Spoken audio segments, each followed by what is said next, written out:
Hello class, Dr. Nemecek here. Welcome to week 2 of the course. This week we're going to be talking about chapters 3 and 4. Chapter 3 talks about leading healthcare change, and chapter 4 talks about developing a leadership philosophy. Before we go into this week's lesson, I want to thank you for your participation in week 1. Everything was done extremely well. You had some very engaging conversation in the discussion board, and I would like to remind you that that's where a lot of effective teaching actually takes place. There is where you share a lot of experiences and stories with each other that can come full circle, and you can learn a lot from that environment as well. So in addition to all the resources that you've got available to you, whether it be a textbook or PowerPoint presentations or lectures, a lot of effective communication actually takes place in that discussion board, so don't forget about that. So anyway, let's take a look at what we're going to do in chapter 3 and 4. And as I said, chapter 3 talks about leading healthcare change. So we're going to jump into that one real quick and just give you a real quick overview. And one of the things that our author does for you is to give you a definition and understanding of what the difference is between leadership versus management. So the first thing he does for us is it defines what leadership is all about. And he tells us that leaders are people that others follow. And the bottom line is if no one follows you, you are not a leader. If you have followers, you are a leader. It's that simple. So leadership is a relationship that if you're the leader, you establish with the people that are following you. And good leadership means that people will willingly follow you to do the work that's necessary to further common good. And that common good is to enhance the well-being of all the stakeholders involved, you, the people that work for you, and of course the organization that you're employed by. So be aware of the fact that if you are a leader, good leaders make followers into collaborators. In other words, people that want to collaborate or work with you as a team, as a group, or people who, and the word collaborate is to work together to achieve something, again, that common goal that we were talking about a minute ago. Good leadership implies a relationship that cannot be handed off to anyone else. So if you are in a leadership role or find yourself in a leadership role in the future, remember that the responsibility for leading others and establishing that relationship really falls upon you. So why do we need leadership? Well, it's very simple. We need people that are in leadership positions and people who have the ability to have people follow them to create positive change within an organization. And as you have realized already, this textbook and the concept of this course, even though we're talking about leadership, really is interested in getting you to understand that we all need to be used to working in what's called a learning environment. And when we work in a learning environment, we learn to develop trust and collaborate with each other. And that can only be done with effective leadership that's provided by people like you who have been trained accordingly. Now, when you compare that to the definition for management, management is a collection of functions such as measuring things, monitoring things, overseeing human resource functions, ordering supplies. And it's the whole implementation of the service delivery process of healthcare that becomes necessary for our operations. In other words, we are overseeing a lot of different tasks and functions that need to take place, and you can be a manager of those particular things, but not necessarily a leader. Now, having said that, many management functions do not require managers, since teams can share these functions. Teams, you remember that the word team, we've been talking a lot about that in a lot of our courses as you've been going through the rotation. Everything in healthcare today is done by teams. And those teams can rotate authority for managing these functions even within a team.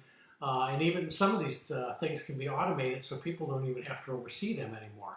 But in any event, you need to understand that because management functions are things that we kind of oversee as functions of an organization, those jobs are transferable to others, so you don't necessarily have to be a leader to be a manager.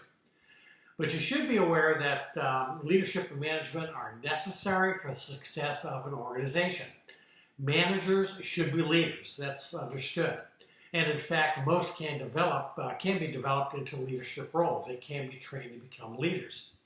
And as the Institute of Medicine talks about in this chapter, They tell us that a continuous learning healthcare system absolutely requires broad leadership across the board. So that's the difference between leadership and management. Your author of your text is also going to try to get you to understand the definition of a strategic leader versus a network leader versus an operational leader. Spend some time understanding that these are these different types of leaders that make up a leadership team. And when you put them together to do a job, you need to have an understanding of what the definition of each of these leaders are. So spend some time reading chapter 2 and chapter 3 and getting an understanding of how they define these three different types of leaders for you, so you know how they come together. So in summary, in chapter 3, you should gain a broad, effective leader. You should gain an understanding that a broad, effective leadership is needed to transform bureaucracies into learning organizations. Learning organizations need effective leaders to be able to transform us into a learning organization. Leadership, and you should gain an understanding that this is a relationship between management, and management is a collection of functions that you oversee. And again, we just looked at what there are three types of leaders that you need to become aware of: strategic, operational, network, and understand that those people need to work interactively together to make sure things work positively. And last but not least, in chapter 3, to summarize what this chapter is all about, good leaders make followers into collaborators by communicating a motivating vision. So make sure you spend some time understanding the summary of that chapter. So let's move on to chapter 4, which deals with leadership philosophy. And the first thing that our author tells us is that the functions of a leadership philosophy can have three positive functions, and he describes those as being, number one, expressing the organization's purpose and values. You should be able to do that. You should have a leadership philosophy as a leader that helps defines the leader for the followers. In other words, there's no mistaking who the leader is, and the followers understand who that person is. And 3, leadership philosophy, the function of that philosophy is that you should be able to clarify the leader's own sense of identity and commitment to the values of the organization. Again, these are 3 things that you should adopt as leadership philosophy if you want to be a leader. Now, you also should be aware of the fact that a comprehensive leadership philosophy includes at least 4 elements that our author talks about in this chapter. Chapter 4 we're in now, based on the answers to these questions. He asks us, what is the purpose of the organization? As a leadership, developing your own philosophy, you should be able to easily answer that. If you can't, then you need to figure that out. Question number 2, what ethical and moral reasoning determines the key decisions that we make? Question number 3, what practical values do we need to practice to achieve the purpose of the organization? And number 4, how do we define goals and results so they're consistent with our purpose and our values? Again, these are referred to as 4 leadership philosophies that you need to grasp and have an understanding of to be an effective leader in the future. So let's talk about purpose. We talked about early on in a learning organization that people have to, if you're a leader, you need to understand what the purpose of your organization is. Well, purpose describes where and why a leader is leading an organization. The purpose of an organization is a powerful statement which will be meaningful to all stakeholders. It will be something that they really can grasp onto and understand, a powerful statement of purpose. Many organizations use mission to describe the organization's purpose. So, you know, we've talked about mission statements before.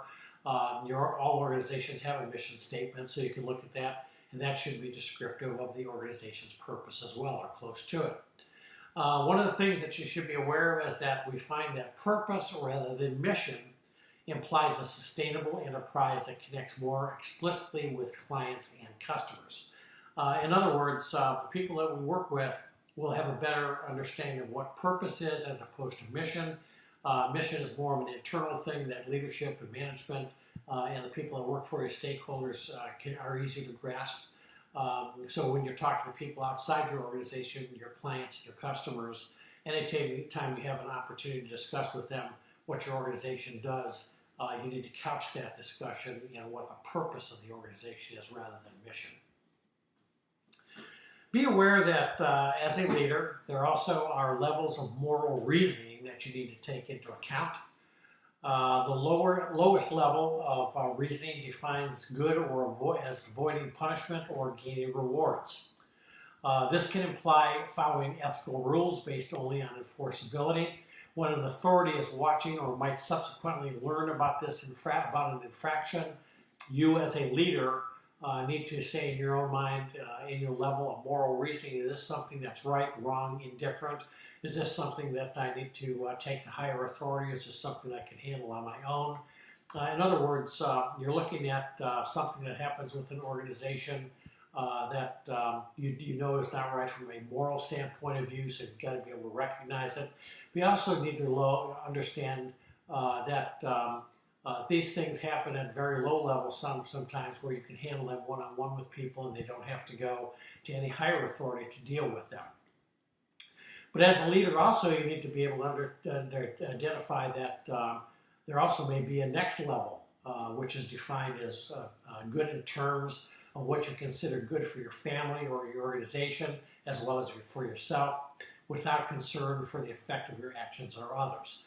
When you're talking about levels of moral reasoning, that is kind of upping your game and understanding that when you're looking at these things at a much higher level, this is what pertains to that.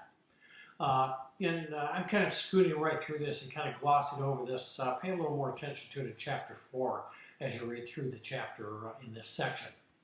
And last but not least, relative to levels of moral reasoning, a broader definition of the common good of your organization, that is what benefits or at least doesn't harm all those who may be affected by your actions. So when you're talking about thinking about something and moral reasoning as to, within your own thought process, something that someone's doing that works for you, moral or immoral, you need to ask yourself a lot of questions about whether or not this is something that needs to be taken to higher authority. Is it going to have a lot of harm relative to your overall organization?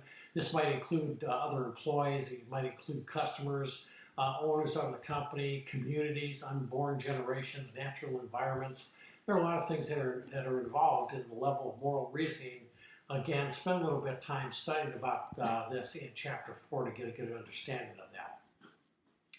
Be also aware of the fact that Chapter 4 will talk a little bit about what are referred to as practical values. Now, as a leader, you should be aware of the fact that practical values express the beliefs and behaviors necessary to achieve an organization's purpose. Practical values for healthcare might include things like respect for your patients, their families, and your staff. It might include collaborating with others. It might be, a practical value might be learning from experience. It might also be sharing learning and using it to improve practice and processes. Practical values might also be where everyone participates in a continuous process improvement within an organization. Practical values can be viewed as something that involves open communication, driving out fear so that people will speak freely within an organization. And last but not least, things that we refer to as evidence-based practice or best practices. These can be referred to as practical values as well. So as a leader, these are the kinds of things that when you look at yourself in the mirror, you want to ask yourself, do I think about all these things? Do these things apply to me as an effective leader? Am I taking these to heart and understanding why they're important for me to understand? So again, take a look at those in Chapter 4 and try to bring it full circle and summarize it as they do in this chapter, where the author tells you that a comprehensive leadership philosophy includes at least 4 elements based on the answers to the questions that we talked to before, which were, you need to ask yourself, what is the purpose of your organization? What ethical and moral reasoning determines the key decisions that we make?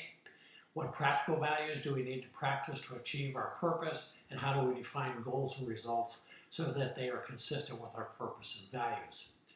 Don't forget that as a leader, it is important that your actions are congruent with your philosophy. People will then find it easier to understand your goals, your strategies, and your tactics as you work to achieve your mission. And that's because they'll be able to embrace the same concepts that you're trying to get them to follow. Remember that your philosophy as a leader is a very effective communication tool that can be the key to your success. So that essentially is chapters 3 and 4.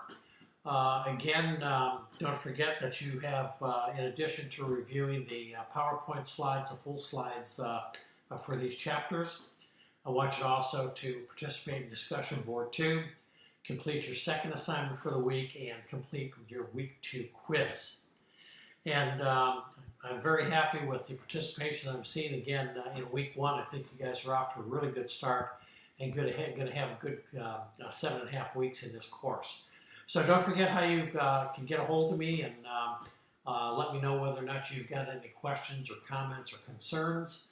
I'm standing by ready to assist, and you know how to get in touch with me by either email or telephone, so don't be a stranger, and I'll be seeing you here again with another video for week 3. Thanks and goodbye.